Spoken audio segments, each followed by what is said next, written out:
بسم الله الرحمن الرحيم. اللهم صل على محمد وآل محمد. عن جابر بن عبد الله الأنصاري عن فاطمة الزهراء عليها السلام بنت رسول الله صلى الله عليه وآله وسلم قال: دخل علي أبي رسول الله في بعض الأيام فقال: السلام عليك يا فاطمة. فقلت: عليك السلام. قال: إني أجد في بدني ضعفا. فقلت له: أعيذك بالله يا أبتاه من الضعف. فقال: يا فاطمة ائتيني بالكساء اليماني فغطيني به. فأتيته بالكساء اليماني فغطيته به، وصرت أنظر إليه وإذا وجهه يتلألأ كأنه البدر في ليلة تمامه وكماله. فما كانت إلا ساعة وإذا بولدي الحسن قد أقبل وقال: السلام عليك يا أماه. فقلت: وعليك السلام يا قرة عيني وثمرة فؤادي. فقال: يا أماه إني أشم عندك رائحة طيبة كأنها رائحة جدي رسول الله. فقلت: نعم، إن جدك تحت الكساء. فأقبل الحسن نحو الكساء وقال: السلام عليك يا جداه يا رسول الله، أتأذن لي أن أدخل معك تحت الكساء؟ فقال: وعليك السلام يا ولدي ويا صاحب حوضي، قد أذنت لك. فدخل معه تحت الكساء. فما كانت إلا ساعة وإذا بولدي الحسين قد أقبل وقال: السلام عليك يا أماه. فقلت: وعليك السلام يا ولدي ويا قرة عيني وثمرة فؤادي. فقال لي: يا أماه إني أشم عندك رائحة طيبة كأنها رائحة جدي رسول الله. فقلت: نعم، إن جدك وأخاك تحت الكساء. فدنا الحسين نحو الكساء وقال: السلام عليك يا جداه، السلام عليك يا من اختاره الله، أتأذن لي أن أكون معكما تحت الكساء؟ فقال: وعليك السلام يا ولدي ويا شافع أمتي، قد أذنت لك. فدخل معهما تحت الكساء. فأقبل عند ذلك أبو الحسن علي بن أبي طالب وقال: السلام عليك يا بنت رسول الله. فقلت: وعليك السلام يا أبا الحسن ويا أمير المؤمنين. فقال: يا فاطمة إني أشم عندك رائحة طيبة كأنها رائحة أخي وابن عمي رسول الله. فقلت: نعم، ها هو مع ولديك تحت الكساء. فأقبل علي نحو الكساء وقال: السلام عليك يا رسول الله، أتأذن لي أن أكون معكم تحت الكساء؟ قال له: وعليك السلام يا أخي ويا وصي وخليفتي وصاحب لوائي، قد أذنت لك. فدخل علي تحت الكساء. ثم أتيت نحو الكساء وقلت: السلام عليك يا أبتاه يا رسول الله، أتأذن لي أن أكون معكم تحت الكساء؟ قال: وعليك السلام يا بنتي ويا بذعتي، قد أذنت لك. فدخلت تحت الكساء. فلما اكتملنا جميعا تحت الكساء أخذ أبي رسول الله بطرفي الكساء وأومأ بيده اليمنى إلى السماء وقال: اللهم إن هؤلاء أهل بيتي وخاصتي وحامتي، لحمهم لحمي ودمهم دمي، يؤلمني ما يؤلمهم ويحزنني ما يحزنهم. أنا حرب لمن حاربهم وسلم لمن سالمهم وعدو لمن عاداهم ومحب لمن أحبهم، إنهم مني وأنا منهم. فاجعل صلواتك وبركاتك ورحمتك وغفرانك ورضوانك علي وعليهم، وأذهب عنهم الرجس وطهرهم تطهيرا.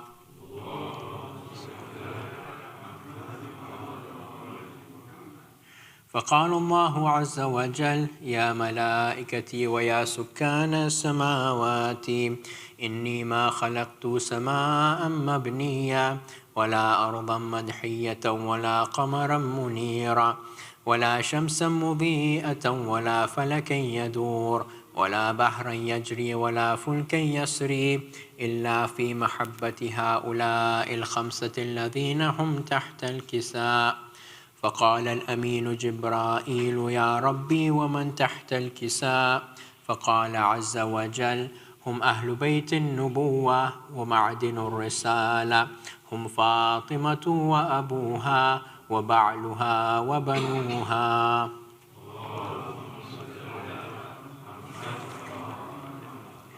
فقال جبرائيل: يا ربي أتأذن لي أن أهبط إلى الأرض لأكون معهم سادسا؟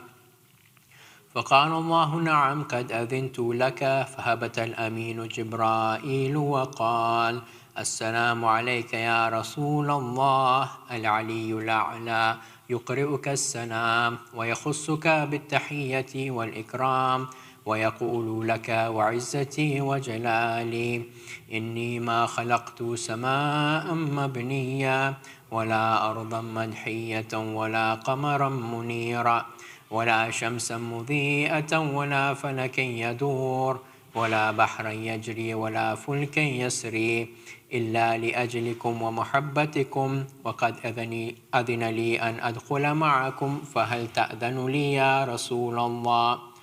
فقال رسول الله: وعليك السلام يا أمين وحي الله.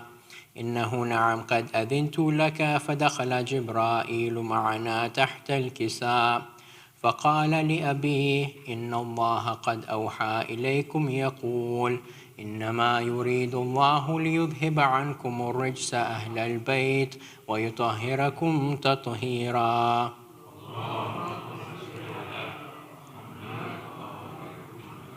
فقال علي لأبي: يا رسول الله أخبرني ما لجلوسنا هذا تحت الكساء من الفضل عند الله.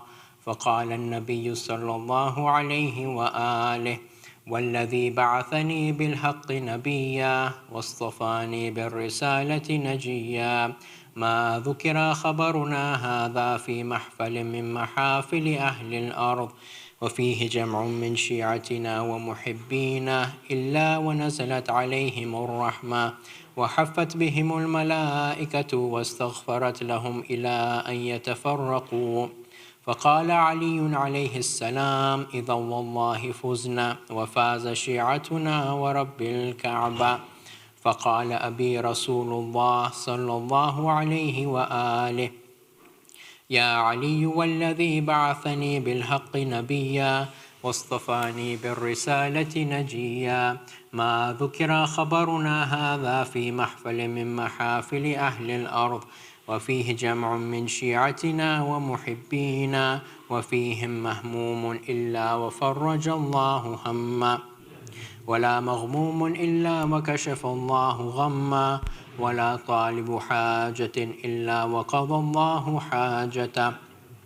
فقال علي عليه السلام: إذا والله فزنا وسعدنا وكذلك شيعتنا فازوا وسعدوا في الدنيا والآخرة ورب الكعبة.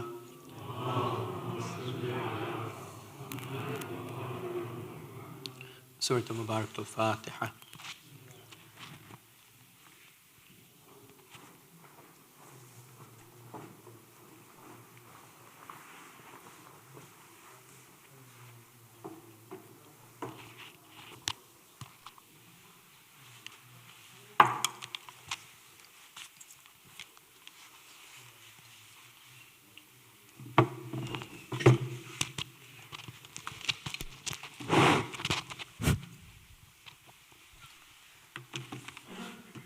أفضل السلام والسلام يا رسول الله محمد وآل محمد صلوات صلوا على हिम्मत थी किसमें दर खैबर को खारे انتر کو کرے زیر عمر حب کو پچھارے گہوار میں لیٹے ہوئے اجدر کو بھی پارے ڈوبے ہوئے سورج کو جو مغرب سے ابھارے یہ کون عجائب کا مظہر کون ولی ہے یہ مولا علی مولا علی مولا علی ہے یہ مولا علی ہے یہ مولا علی ہے یہ مولا علی مولا علی مولا علی ہے یہ مولا علی ہے کعبے میں ہے مولود کے سیپی میں گوہر ہے یہ نور کی بارش ہے کہ حوروں کا سفر ہے دیوار بنی در یہ تو ہے در کا اثر ہے مکے کی فضاؤں میں بھی پہلی یہ خبر ہے کس نور سے ملنے کو چلا نور نبی ہے یہ مولا علی مولا علی مولا علی ہے یہ مولا علی ہے یہ مولا علی ہے یہ مولا علی مولا علی مولا علی ہے یہ مولا علی ہے گلشن میں ہر ایک پھول پہ مستی سی چھری ہے گنچے پہ تبسم ہے کہ پرخیف کھری ہے نرگس بھی ہے خوشحال صدا چشم بری ہے گلزار کی ہر شاخ طرف کعبہ مری ہے اس گل محمد کے بغل میں جو کلی ہے یہ مولا علی مولا علی مولا علی ہے یہ مولا علی ہے یہ مولا علی ہے یہ مولا علی مولا علی مولا علی ہے یہ مولا علی ہے کعبے سے امامت کی کرن پھوٹ رہی ہے ہلچل ہے ملائک میں کہ صف ٹوٹ رہی ہے کفار و منافق کی کمر ٹوٹ رہی ہے مکے کی زمین در نجف لوٹ رہی ہے قدسی کی صدا کعبہ فلک صرف یہی ہے یہ مولا علی مولا علی مولا علی ہے یہ مولا علی ہے یہ مولا علی ہے یہ مولا علی مولا علی مولا علی ہے یہ مولا علی ہے یہ مائے ولا ہم نے بری شان سے پی ہے ہم سے جو بچی تھی اسے جبریل نے پی ہے میسم نے اسے چر کے سر دار پہ پی ہے شب روز ابو ذر نے جلاوت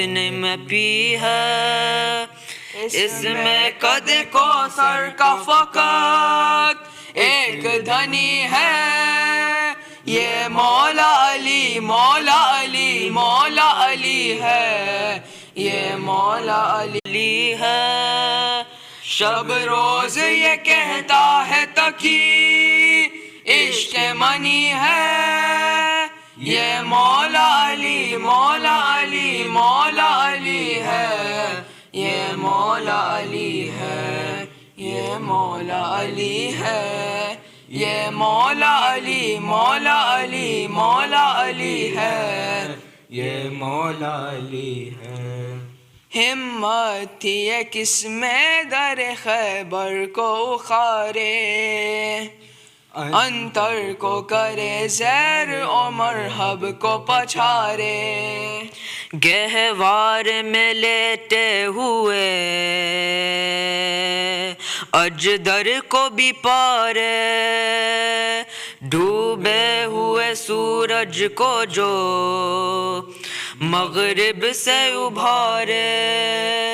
ये कौन अजाइब का मज़हर, कौन वली है, ये मौला अली मौला अली मौला अली है, ये मौला अली है, ये मौला अली है, ये मौला अली मौला अली मौला अली है, ये मौला अली है, ये मौला अली है, ये मौला अली मौला अली मौला अली है, ये मौला अली है, ये मौला अली है, ये मौला अली है।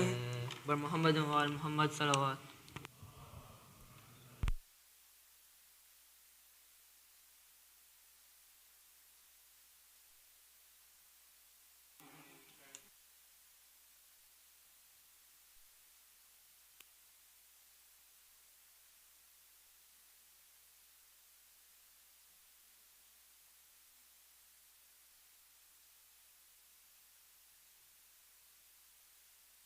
Bismillahir Rahmanir Rahim.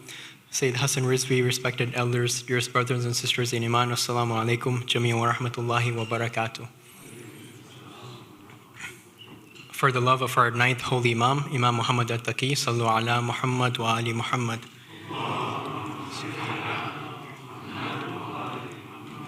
Surah Fatiha is requested for all marhumin listed on the screen, as well as all other marhumin. Suratul Mubarakatul Fatiha.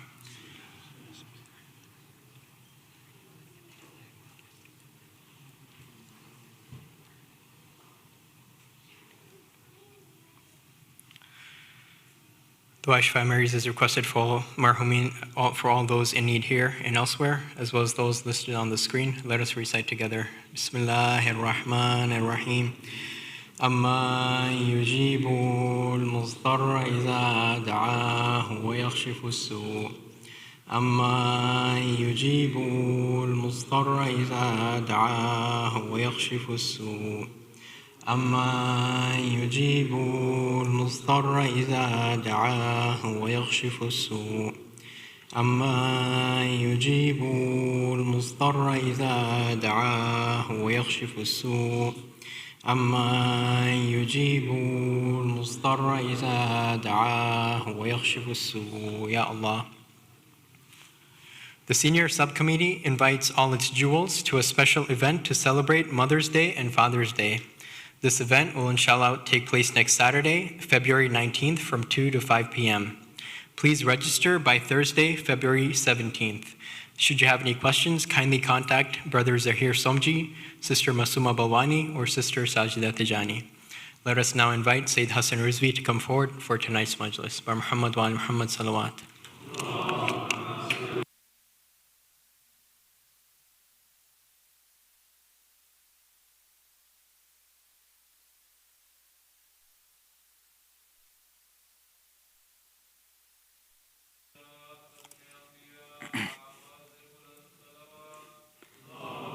اللهم صل على محمد وآل محمد وعجل fridge.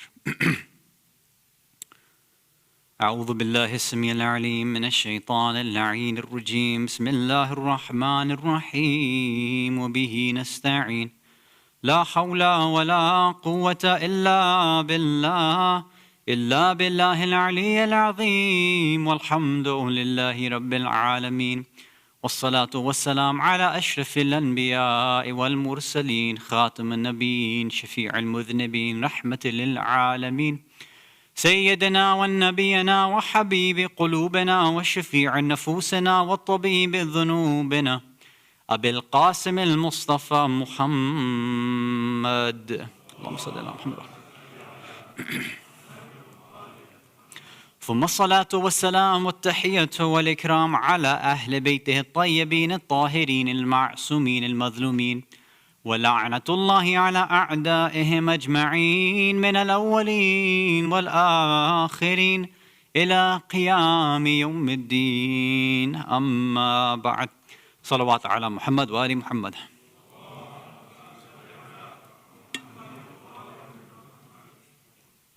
Mu'mineen, mu'minat, brothers and sisters in Islam and Iman, Salamun alaikum wa rahmatullahi wa barakatuh.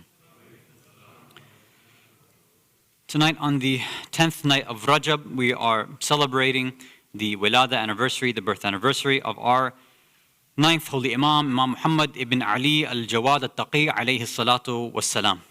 Allahumma salli ala Muhammad wa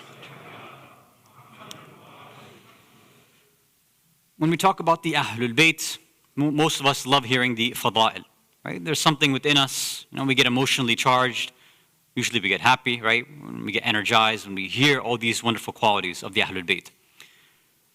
For certain personalities, especially when we talk about Imam Ali alayhi salam, it's, we want to hear stories about his bravery and courage in battle. A lot of people love that. Sometimes we hear the responses of the Ahlul Bayt to their enemies, whether it was the Khawarij, or some of the khulafa, and things like that, right? We look for these stories and we see how they responded to them. That gives us this sort of pride in our faith. So some people have asked, well, that's the fada'il of the Ahlul Bayt, and that's something that we look up to them for, and it's wonderful and it's good.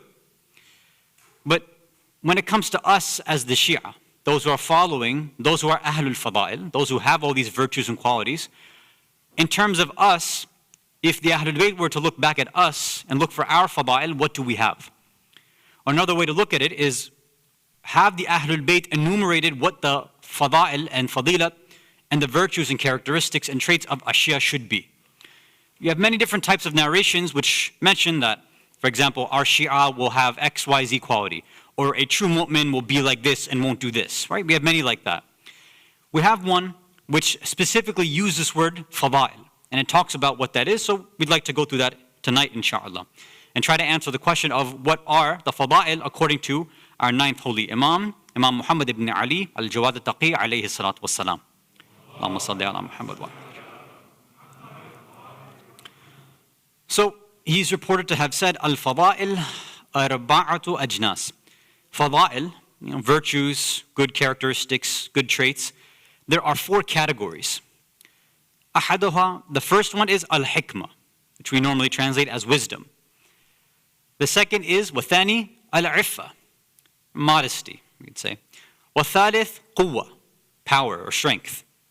Warabi' al-adl, justice. So in these 4, he's enumerated characteristics. Now normally when we hear these, okay, we have some picture in our mind about what it means to have wisdom, right? To have hikmah. What is irfa and modesty, what is quwwa, what is power, and adl and justice. We have some general idea there. And normally, the speaker, or if there is no speaker, in our own mind, we have to start coming up with ideas about what these characteristics and traits actually mean. Like, what does it actually mean to have wisdom? What does it mean to be modest? What does it mean to have power and strength? And what does it mean to be just? It's interesting, in this hadith, after every single characteristic, the Imam adds something else there. And he basically says, وَقِوَامُهَا, for each one. Basically, qiwam can be translated in a few different ways, but I think for our purposes, a good translation may be like a stockpile, or inventory, or capital, something like that. So, in a sense, the Imam is doing a little bit of work for us, right? He's adding into, perhaps showing us, if you want to figure out how to attain these fada'il and these qualities, that you need to look in this stockpile. Look at these things, that will show you whether you've achieved that hikmah or not, or that iffa or not, or that quwwa or that adl. So let's go one by one. First, with al-hikmah. He says, وَقِوَامُهَا فِي الْفِكْرَةِ. Wisdom, the stockpile of wisdom exists fil fikra. Now, many would just take the word al-fikra and translate it as thinking. And that may work, but perhaps a more precise translation wouldn't be thinking, it would actually be thoughts, ideas, and concepts. Because normally for the process of thinking, we would probably use something like tafakkur or tadabbur or something like that. Fikra itself usually takes more of a noun or a form. So when we're talking about hikmah, there's two different ways that we approach it. Right? We have a general idea of what it means to be wise, right? I'm sure many of you have heard all these different types of wisdoms or what it means to be wise. Normally, when we think about it, we think of these sort of the wise man, this wise guru, right? Some humble person who is completely detached from the world, who says all these wonderful, eloquent things. They dress a certain way. They speak very quietly, maybe. They have these kind of qualities, especially nowadays, with this pseudo new age fake spirituality, right? Where anybody and anybody can write these books and have all these wonderful things about empowering your true self and activating your conscious true self. All this. Well, I'm going to call it nonsense. I don't know. Maybe you read it. I don't know. But a lot of it. Long story short, it's all about going back to your nafs. That's what they're telling you to do, which is a very problematic thing, because they say all that power. All the wisdom lies within you. You are the true source. You're everything. That's a problem within Islamic spirituality. In Islamic spirituality, the nafs, the self, is supposed to be annihilated and destroyed. Everybody else is saying, no, you are the source of everything. It's all your power. So when we're talking about being wise, our definition, just like every other concept, whether it's freedom or justice, in Islam, we don't define these things ourselves. This is one of the main reasons why we have this thaqalain. We say Quran and the Ahlul Bayt. Let them define these concepts for us. Let's not let some other philosophy or philosopher or some organization or some great thinker or whatever it is. Let's not, you get inspired, fine. I'm not going to say don't read their books or whatever, but the real wisdom, the real truth will come from the Ahlul Bayt and the Quran, not from these, random individuals who have these, Pulitzer Prize winning books and things like that, right? So we have to be very careful and tempered in what we're doing. When we're talking about hikmah, there's two parts to it. Normally, we think about the process, the technique, or the method of, how do I engage in wisdom? And that's absolutely necessary. A truly wise individual has this deep sense of analysis, right? They can look at an issue, they can look at a problem or a question or a situation, and they're able to analyze it from all these different perspectives and scenarios, and their analysis and their method is so strong, they come out with, a wise saying or a wise conclusion, something which takes into consideration all different perspectives, right? So it's the process and technique. So that's normally what we consider and what we think about when we think about wisdom. Over here, perhaps what the Imam is focusing on is the other part which we miss, which is the materials that you actually need. When we're thinking about wisdom, there's two things. There's the process that you use, right, that makes you a wise individual, this wise process, but then there's the actual materials, the resources, or al-fikra, the thoughts that you have. Think about, again, I'll give a simple example. When you are trying to build something, or let's go a different way, because this example I think we use on Sundays. If you're trying to figure out, let's say, the situation, a political situation in another country, right? Think about what's going on in India right now, right? With all this hijab ban, and this laws in the university, all this nonsense that's happening over there. There are obviously different ways of approaching it. And maybe you've discussed it with your family and you've seen it. And everybody on social media obviously has their opinions and stuff. Any situation that comes like this, there are two necessary things that are there. Obviously, you have to be able to analyze the situation properly.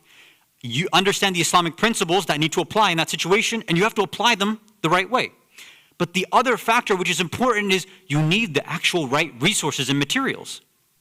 If you just grab one random news article, well, that might give you some of the truth, but probably not the whole picture. Somebody who's a true journalist or a true researcher will be analyzing the same story from multiple angles to try to get that true picture. One article is not enough. One person, one account is never going to be enough. And when we also analyze things in our lives, sometimes that happens to us too, where we only look at something from just one perspective. And usually that material or resource or thought that we have is just our own thoughts, and that's it. If we're trying to tackle an issue within ourselves in terms of our own spiritual growth, or let's say it's a family issue, maybe it's a community issue, what we do is we think that we all assume we're wise and intellectual enough, And we also make the assumption that I have enough information in front of me. So I've got everything I need, now I'm going to go make a decision and judge and this, do what I have to do. And most of the time, the materials that we have within us, in our mind, are just the bare bones, minimum, superficial ideas that we've heard basically from the mimbar. That's it. Not to discount the value of the mimbar when you have somebody providing information. But the mimbar is not a place to give you all the resources that you need. Sometimes, people have brought up before in discussions that,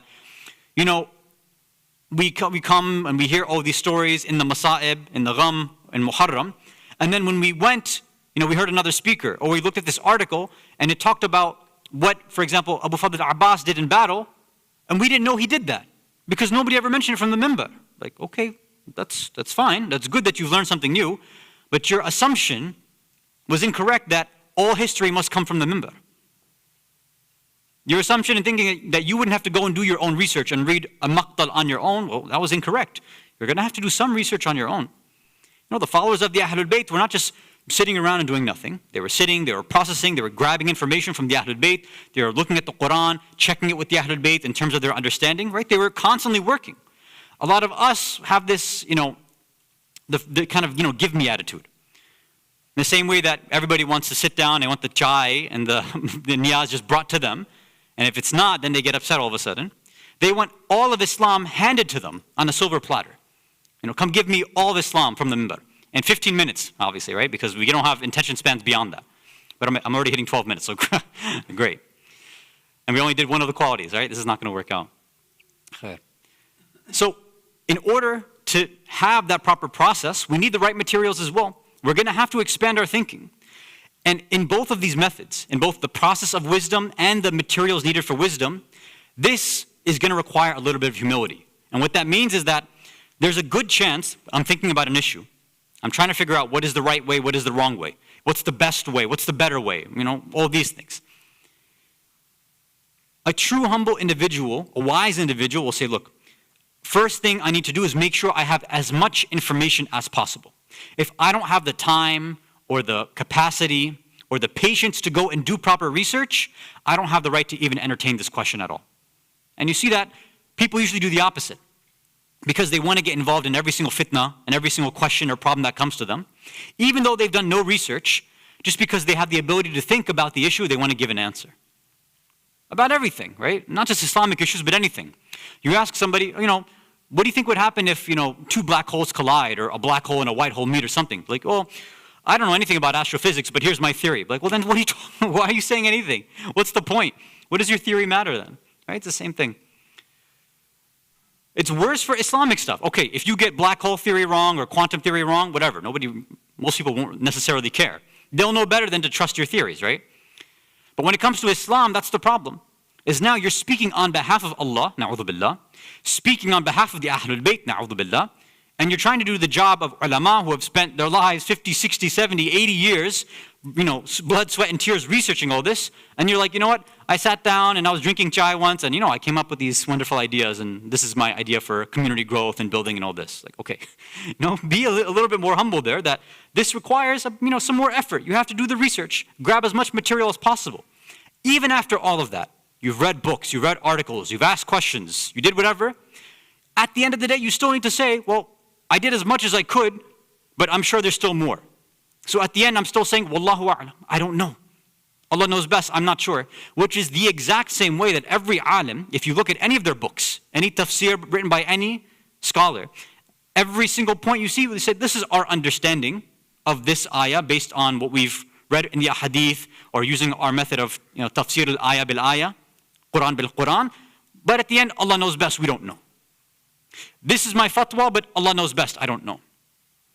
Some of us come out with so much certainty in these matters, with very little research, but you see everyone else with almost zero research, just listening to points of the mimbar. We want to come and pass our fatwas out to everybody. So we need to make sure we have that right information, the right materials, the right thoughts and ideas. Now, there are different types of ideas and thoughts that exist in our mind. Some of us think that, the thoughts that I have, it's all me, right? It's all good. No, that's not the case. Many of our ulama talk about the different thoughts that exist in our mind. Now, what are they? I'm not going to tell you. You can come Sunday morning, inshallah, because that's where we've been discussing it. On Sunday mornings, we've been recently going through the process of tafakkur, of deep thinking and reflecting, and how a person can analyze their thought process and the actual thoughts and whispers that come in their mind. So if you want to hear the rest, then to be continued Sunday morning, inshallah ta'ala. Salawat ala Muhammad wa ala Muhammad.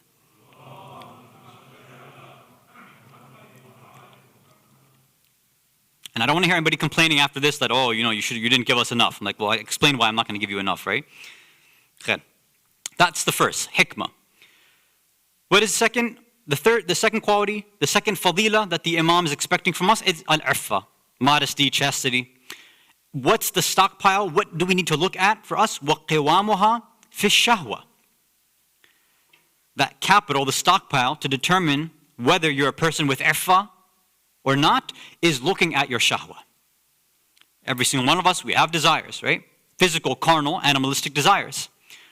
What do we do with those? A lot of people, whenever they ask questions about Islam, and the typical style of questioning people have is, why are there so many restrictions in Islam? Why can't we have anything? Why can't we do anything fun? I hear it constantly, not just from kids, I hear it from adults too. Like, this religion's so difficult and tough, I can't do anything. I'm like, you can't do anything? Really? Isn't that a bit of an exaggeration? You can't do anything? Like, no, everything's banned. I'm like, everything's banned? Go ahead, list it for me. Okay, pork. Oh, boo-hoo, pork is banned. Alcohol, okay. Adultery. Right? They start naming a few different things. I'm like, okay, now that you've gone through all these different animals and all other things, and these are haram, now give me a list of everything you are allowed to do and you are allowed to eat and drink and all that. Like, it's unending. You go to, a shelf at any grocery store, in any aisle, there's probably maybe one or two things that you can't have. The rest of the aisle, technically, you can have. Although if I were there with you, I would tell you majority of the stuff you can't have because it's all unhealthy and gross and filled with preservatives and chemicals. But, that's a different perspective. We're not talking about halal, tayyib. We're talking about just halal right now, right? Because being halal and good is one thing. Being just halal is something else. Quran says you have to eat halal tayyiba, right? Things that are halal and good. But people just, once Allah says halal, they're like, that's enough. We just want that part, forget the tayyib part. Okay. So a person, we all have desires. Allah has made a substitute and a halal way for every single thing. Everything. Right? So some people will, I start giving some examples that may not work out, but there's obviously haram relationships. Where Allah says, look, there's halal relationships. Just going through this perspective, going through this way will get you exactly what you need, but in a halal way. Okay, there are certain food and drinks that you can't have, but there's a whole bunch of other stuff that you are allowed to have. Okay, there's certain activities you can't engage in, but there's so many other leisure activities you can engage in. If you are not creative enough, then Islam's not boring, you are. That's your fault. Don't blame Islam for you being boring. Some of our scholars have said the same thing, that a person in their life, if they ever say, I'm bored, they said this is a person who is completely ungrateful. This is kufran and ni'mat. He said, how many different things are available for us to do in the dunya for somebody to say, I'm bored? Everybody's looking at their kids and grandkids right now, like, yeah, that's what everybody says. Like, even if you just go to, like addictinggames.com or something, not that I'm advertising for them, but even if you're actually bored and you're just trying to find a game to play, or you go on the App Store, there are so many different games that you can just play. Ones that are some that are good for you, some that are maybe not so mentally stimulating, whatever it is. There's like infinite options out there. How in the world can you be bored? Again, the only way somebody can be bored is if they really do not have any creativity whatsoever in them. And sometimes I used to get into arguments with some of my non-Muslim friends about alcohol and drinking, and because they'd go out and drink, and they'd say, oh, why don't you get involved? It's cool, inhibitions. They'd try to make the case for that, for me to go out and drink with them. So I'd say, it's interesting that there's many different names for liquor and alcohol, right? One of the words that they use is spirits, right? That's what they call alcohol. And I told them, like, why they call alcohol spirits? Is because the only people who need to drink it are those who don't have any soul in them. And they didn't like that answer, but obviously I don't really give the kindest answers all the time. You guys know me. So the stockpile to determining if you have modesty and chastity, real one, is you take a look at your desires, your shahwa, and you determine, okay, I have all of this stock available. Now what am I going to do with them? Am I going to take the halal, mustahab, akhlaqi, right process with them, or will I fall into more animalistic desires? So this is the second quality. Salawat ala Muhammad wa ala Muhammad.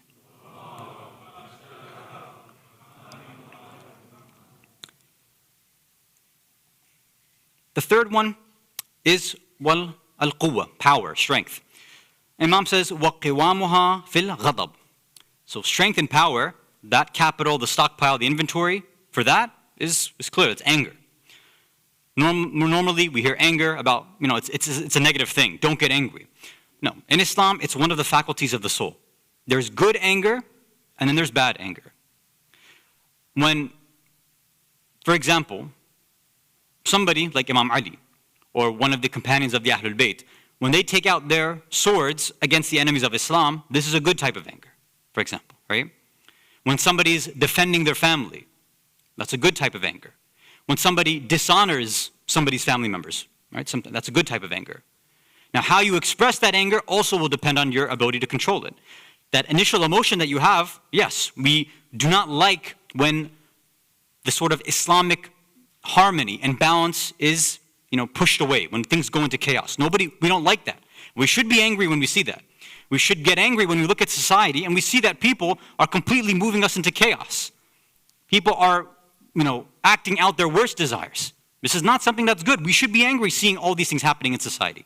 We should be angry when we see that our kids, especially those who would be in public school, are being, inculcated and being fed this propaganda about all these nonsensical ideas. We should get angry about that. But what we do with that, it depends.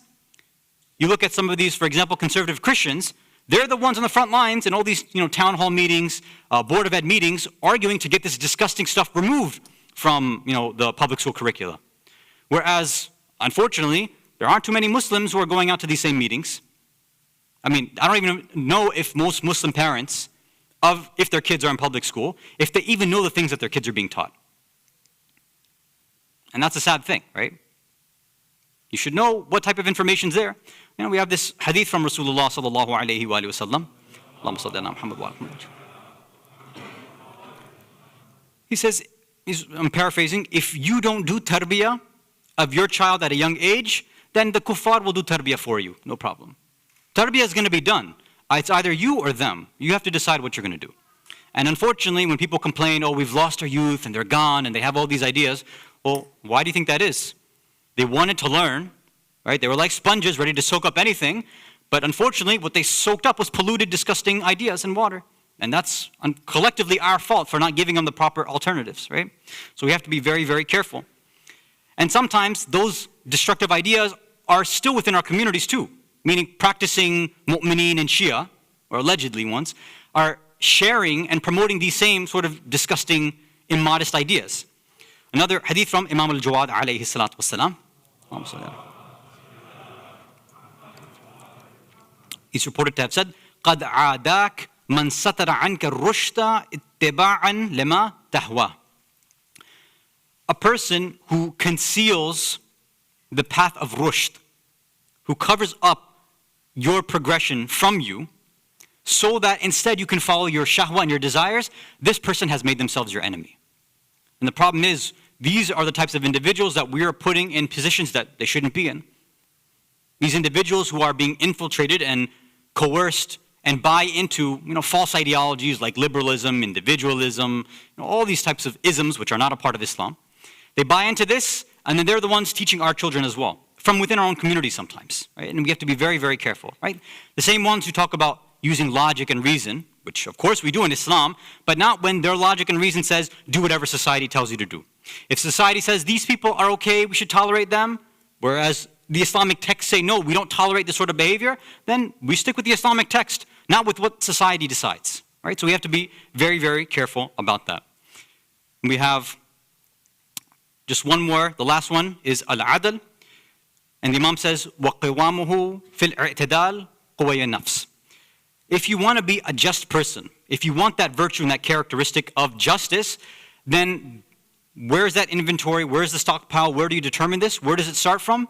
We have to be moderate and modulate and adjust all of our faculties of our soul. And I'll quickly mention them. We don't have time, so I'm not going to go through what they really are. But most of our scholars mention 4 different faculties that our soul possesses, that our nafs has. The first is aql, meaning consciousness, awareness. Sometimes they call it intelligence or intellect, but it's not the best translation. Second is shahwa, which we already talked about, is desire. Ghadab, Imam already mentioned, anger. And then waham, imagination. A person who controls all of these four things, does everything in the name of Islam. Everything is modulated and moderated through exactly what the Islamic divine goals are. This is a person who is truly adl, an adl. They know what justice is. Because we know from the famous words of Amir al-Mu'mineen, Ali ibn Abi Talib, alayhi salatu wassalam, that real adl is putting things in its rightful place.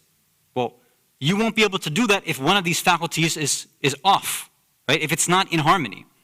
If, let's say, you know every single thing about a certain issue, but your shahwa is also involved there. Your nafs is involved in there, you're not going to be the most just person to make a decision there. Or, you might know the Islamic fiqh rulings on something.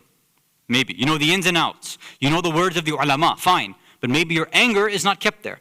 So somebody could, make you angry, and that will push you away from adala and justice. Or, sometimes we are highly intellectual, our shahwa is controlled, our anger also for the sake of Allah, but sometimes our waham, our imagination. We don't have, and again, what waham really means is not the imagination that you and I are imagining right now. It's something a little different, which I don't really have time to talk about, but it's understanding how to take universal, grander ideas and apply it here, right? Literally the definition of wisdom is to take these grand Islamic concepts and ideas and say, okay, not just to simply say, Imam Hussein rose up, so now anytime you have a problem, Imam Hussein rose up, we have to rise up too. Look, that's one Imam. We've got 11 other Imams to look at. Or, 13 other ma'asumeen. Don't just grab one Imam because it's convenient for you and take that example. And people do this, we do this all the time, right? Or, again, for some women, they do the same thing. Bibi Fatima, she stood up for her right at Fadak. Bibi Zainab, look at the khutbahs that she gave, right in front of the Zalimeen, etc., etc. Like, yeah, that's fine. You can take 1 or 2 points in their life if you want, but you're ignoring the rest of their life completely. Are they always out and about in public like this? No, they weren't like that. So we can't just take 1 or 2 examples because that's what you want Islam to look like and create a sort of Islamic feminism or whatever it happens to be. And likewise for men, when they take certain ideas in terms of the Imam's behavior with certain individuals, we can't just generalize that because this Imam did that, now this is the process for everybody in every single situation.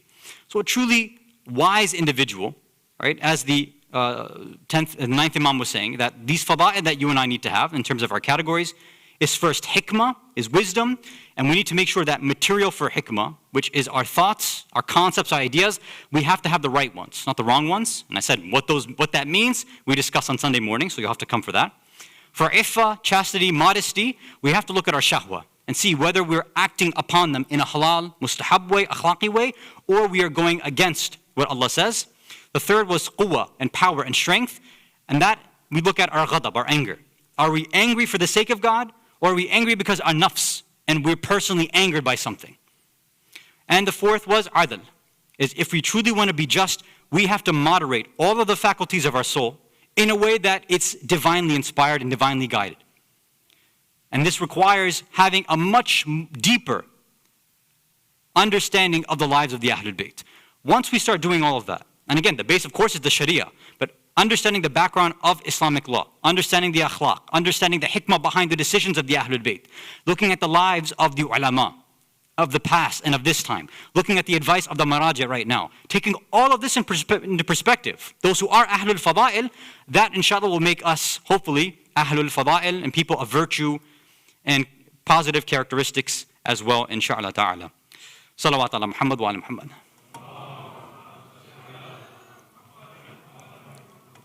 Okay, let's move on to our quiz for tonight. If you can recite one more salawat ala Muhammad wa ala Muhammad.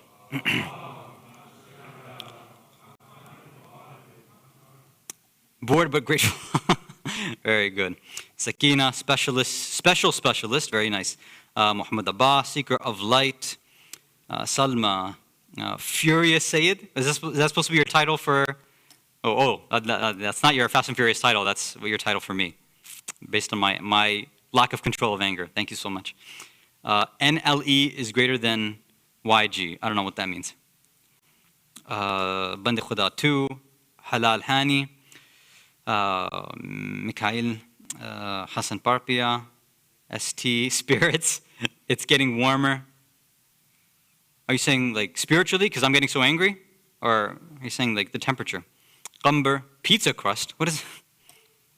Rider, technical, Fast and Furious. Thank you very much. Hasan. Nasim Konait.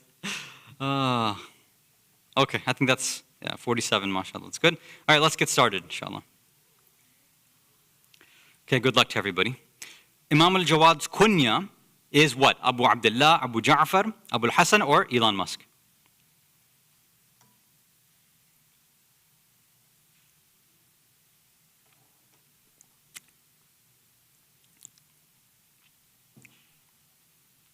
Asant. So he is known as Abu Ja'far al-Thani because Abu Ja'far al-Awwal is who? Who's the first Abu Ja'far? Ahsant, Imam al-Baqir. Thank you, somebody in the media room. Thank you very much. Ahsant. Okay, second. How old was the ninth Imam alayhi salam when he became shaheed? 25, 35, 45, or 55? I'll give you a clue. It ends in a 5.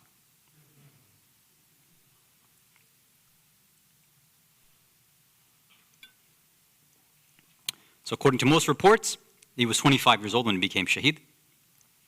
How old was he when he became an imam? 8. Oh man, media room is... Asant, good job, media. Imam al-Jawad alayhi salam's mother is named Sabika, Maria, Hakima, or Elon Musk.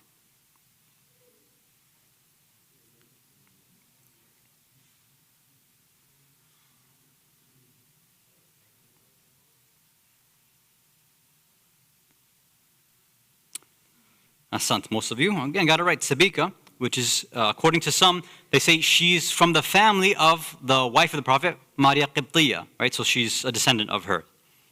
Asant. Okay, last one. What was the last colony the UK ceded, marking the end of the British Empire? Australia, Hong Kong, Ireland, or India? Why? Let me tell you about wisdom.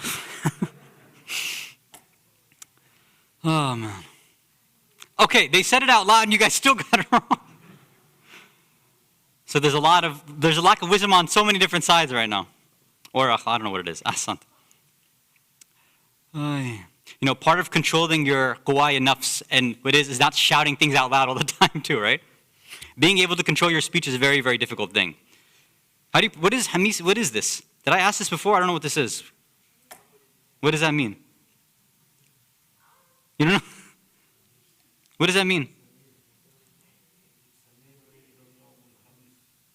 Oh, okay. All right. Asant. Thank you so much. 4 out of 4, good job, 33 seconds. Furious Saiyid, not job. 4 out of 4, also 35. Only, I guess you were furious, but you weren't fast enough, so sorry, 2 seconds behind. Abu, also 4 out of 4, nice, 38 seconds. Anonymous, also 4 out of 4, 39 seconds. And Manekia, 3 out of 4, 34 seconds. And the question that everybody got wrong was one that, at least on this side, everybody was shouting out. I guess you guys don't trust. This is a very bad thing. They don't trust their own community members. We'll have to talk about this in another lecture, I guess, inshallah. Okay, hopefully we will see you all, at least Sunday morning now, if you want to hear the rest of the idea about hikmah. I'm guessing I'll see most of you, if Allah provides tawfiq, Monday night, as we celebrate the birth of Amir al-Mu'mineen, Ali ibn Abi Talib, alayhi salatu wassalam. And then, of course, Wednesday night, we are commemorating the Shahada of Bibi Zainab alayha salatu wassalam. Walhamdulillahi Rabbil Alameen. Wa salawat ala Muhammad wa ali Muhammad.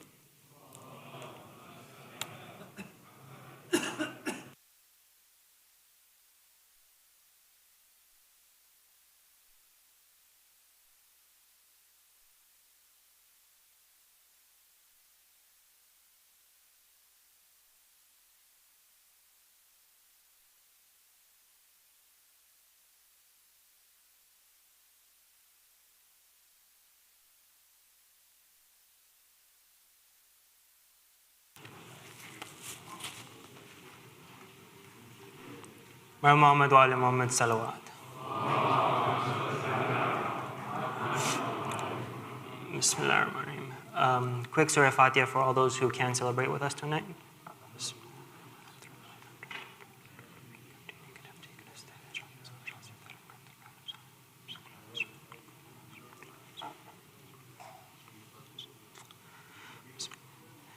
ہمت یہ کس میں در خیبر کو کارے، ہمت یہ کس میں در خیبر کو کارے،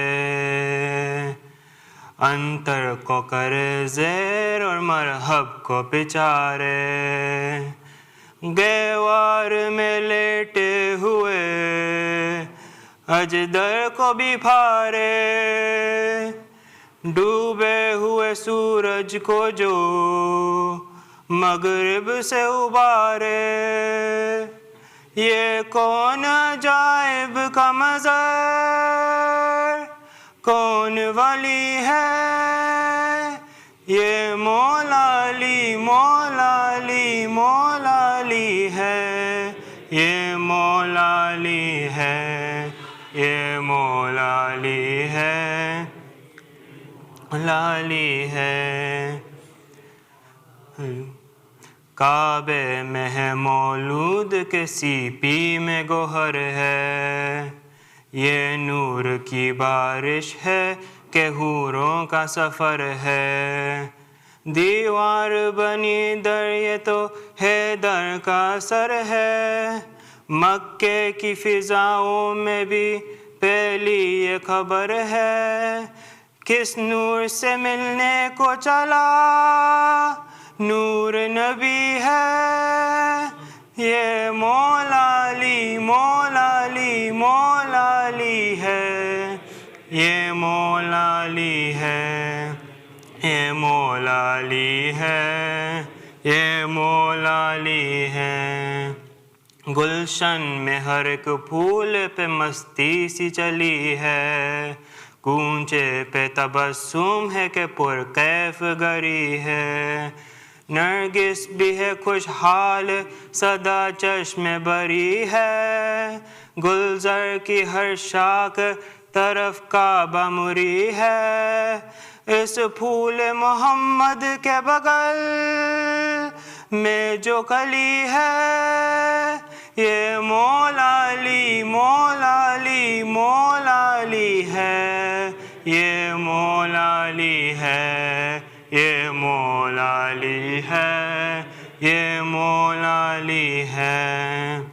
کعبے سے امامت کی کرن پھوٹ رہی ہے، ہلچال ہے ملائک میں کہ صف ٹوٹ رہی ہے، کفار و منافق کی کمر ٹوٹ رہی ہے، مکے کی زمین دور نجف لوٹ رہی ہے، قدسی کی صدا کعبہ فلک صرف یہی ہے، یہ مولا علی، مولا علی، مولا علی ہے، یہ مولا علی ہے، یہ مولا علی ہے، یہ مولا علی ہے۔ یہ مائے ولا ہم نے بڑی شان سے پی ہے، ہم سے جو بچی تھی اسے جبریل نے پی ہے، میسم نے اسی چر کے سردار پہ پی ہے، شب روز ابو ذر نے جلاوطن میں پی ہے، اس میں قطع کوثر نے فقط ایک دنی ہے، یہ مولا علی، مولا علی، مولا علی ہے، یہ مولا علی ہے، یہ مولا علی ہے، یہ مولا علی ہے، یا علی۔ ہجرت کی رات جان محمد پہ بنی ہے، ایک جان ہے خطرے میں تو ایک جان بچی ہے، بستر پہ ہے کوئی ہمراہ نبی ہے، دشمن یہ سمجھتے ہیں کہ چادر میں نبی ہے، یہ کون ہے بستر پہ جو ہم شکل نبی ہے، یہ مولا علی، مولا علی، مولا علی ہے، ये मौला अली है, ये मौला अली है, ये मौला अली है। अल्लाह का वली लम यज़ली मौला अली है, अहमद के वसी कश्फ अली मौला अली है। कैबर का गनी नाद अली मौला अली है, मैशर का शफी नूर जली मौला अली है। शब रोज़ ये कहता है तकी इश्क मनी है, ये मौला अली मौला अली मौला अली है, ये मौला अली है, ये मौला अली या अली हैदर। मोहम्मद वाले मोहम्मद सल्लल्लाहु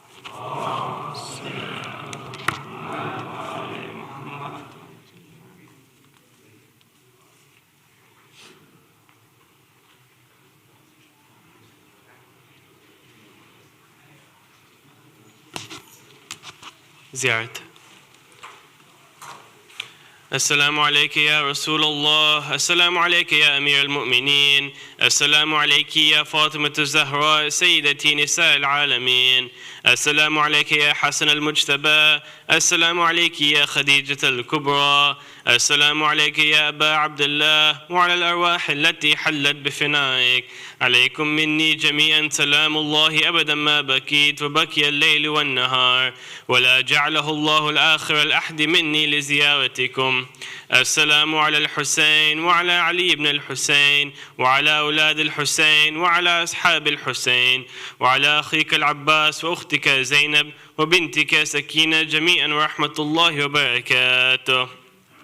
السلام عليكم يا أئمة المسلمين، علي بن الحسين ومحمد بن علي وجعفر بن محمد وموسى بن جعفر وعلي بن موسى ومحمد بن علي وعلي بن محمد والحسن بن علي جميعا ورحمة الله وبركاته. السلام عليك يا مولانا يا صاحب العصر والزمان، سيدي الأمان الأمان الأمان. السلام عليك يا شريك القرآن، السلام عليك يا كعبة الإيمان، السلام عليك يا إمام الإنس والجان. عجل الله تعالى فرجك وسهل الله مخرجك وظهورك ورحمة الله وبركاته. بسم الله الرحمن الرحيم.